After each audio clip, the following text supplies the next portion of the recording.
perfect point of view. No one to tell us no. Hello, WC Replays. You're listening to an audio commentary from the Beast from US East, your very own Lover of Aladdin, Priest. This commentary is copyrighted 2009 WC Replays. That means if you steal it, you're nothing but a street rat. Hey, what's up, bitches? This is Priest, giving you a staff audio commentary. Yes, I said staff. I'm back on staff now. I pretty much just PM System Shark and asked to get back on, and he agreed. So, looks like you're going to be seeing more of me and the Human Alliance on the front page of WC Replays again. So that was a intro made by Aiden, one of our new trial audio staff guys. He's like probably one of the funniest guys I've ever met on this game. And he's sort of new playing it too. Like, he just started playing this game, I think, like earlier this year, and he's a pretty decent elf player, I guess. He knows a lot about the game. Let's just say he knows a lot more than the average person. So that's why he's on audio. He's on the audio staff, and he's a pretty funny guy. After this audio, I'm gonna be asking people in this audio to send me intros like that, and I'll just pick the best one and I'll put that in my next audio. And this audio is only going to be one game. We're going to be featuring a Human Mirror game on Echo Isles. I explain like my thought process on what I should do if pretty much the human does this, then you have to do this, etc. Stuff like that. Human Mirror, like, you really have to adapt your playstyle because every other human that you play against, they pretty much don't do the same thing. They either creep differently, or they expand first, or they creep level 3 and they expand, or they creep level, or they just creep like half of level 1 and then they hit you, or they just go to your base at level 1, or they can just go to level 2 and then hit your base. So there's a lot of options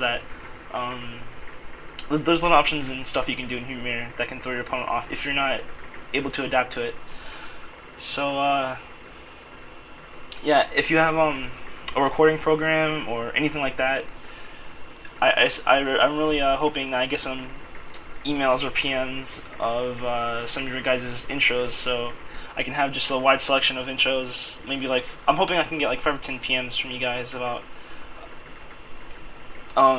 like with the download link to the intro, because I think these intros are pretty funny. And when Cecil did them back then, I mean, there was a lot of good intros. Like, they're really funny as hell, just like this one that Eden did for me. So let's get the replay loaded at the 15-second mark.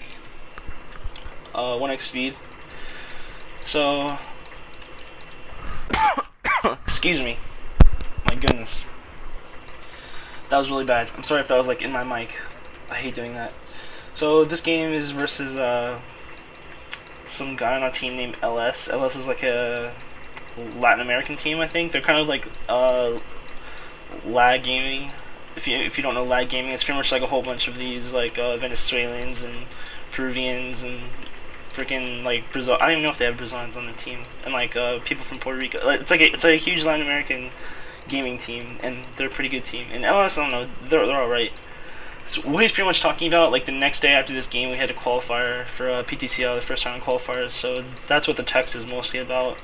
Like, I guess he wanted to see if like the team that I'm in was good or something. So like he came in League Room, which is really weird because League Room is mostly like an English-based GDC room. Like, there's mostly not a lot of people that go in there that don't speak English. So it was kind of weird them coming in. So I knew they were just gonna try and play me, or play like someone else from my team to see how we play.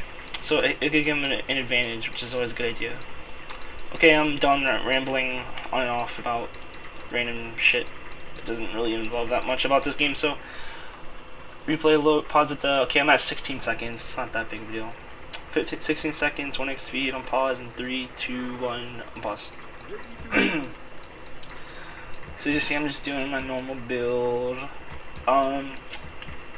Pretty much in every Human Mirror game, like, you want to get an Arcane Tower. Like, if the other player's like half decent, he's just gonna see that you have no Arcane Tower, and he's just gonna fucking multitask your base like a motherfucker.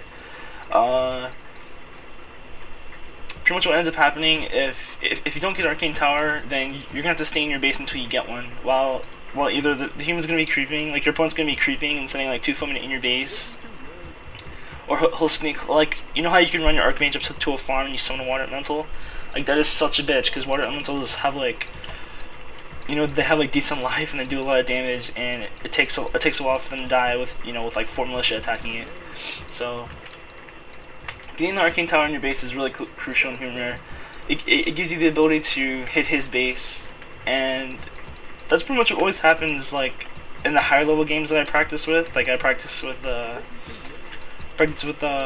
Holy Human. I practice with some other like pretty good humans, and maybe like one European human. Pretty much just always ends up happening is we'll both be level 3 with the mercenaries, or we'll just fill them in, and then we'll both have 2 arcane towers on our base, and we pretty much just hit each other's base and see who can micro better, like with militia and repairing and shit. Either that happens, or we both fast expand, and then it's all about like the mid game. But in this game, we're both going to be teching, which is something I don't really do in Human Mirror, but I don't know. I've experimented with the idea. If I just copy what my opponent is doing, I can most of the time win, instead of like, you know, me exploding and forgetting like a footman or two, and then he just pushes me and I lose. So I like to have confidence in a Human Mirror matchup, even though there's like so many good human players in the USA. Like I think like 6 or 7 out of our top 8 players are all human. So it's kind of hard to like break that point of like, okay, I'm gonna be really confident in this Human Mirror game, so I'm gonna like do my strategy. I'm not gonna change it. That's kind of hard for me to say because there's so many good human players. So the only times when I do, I'll scout him and I'll figure out like what he's doing, and I'll try and like copy it. So it's pretty much whoever plays better is gonna win. So what you see right here, right after I got done creeping, I summon a water elemental and I send it down to this green to get level 2. And right here, I can't really fight him because he has that water elemental. Like I could have fought him, but I would have lost. Wouldn't have lost a footman. I would have took a lot more damage than him because I don't have my water elemental with me because I'm using it for a creep. So that's the reason why I ran back. In this game, like normally on this map, I would just be creeping the mer camp right now and probably like trying to fast expand.